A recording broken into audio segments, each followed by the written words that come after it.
আজকে কচুর শাক রান্না করছি, কচুর শাক দিয়ে খেয়ে নিচ্ছি।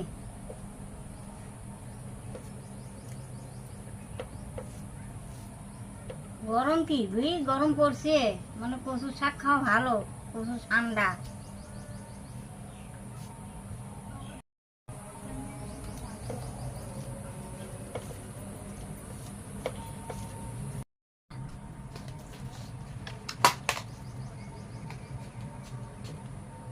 কচুর শাক আমার কাছে ভালো লাগে, বাড়ির আশেপাশে কত হয়ে রয়েছে, আমি ফিরাই ফিরিয়ে রান্না করে খাই।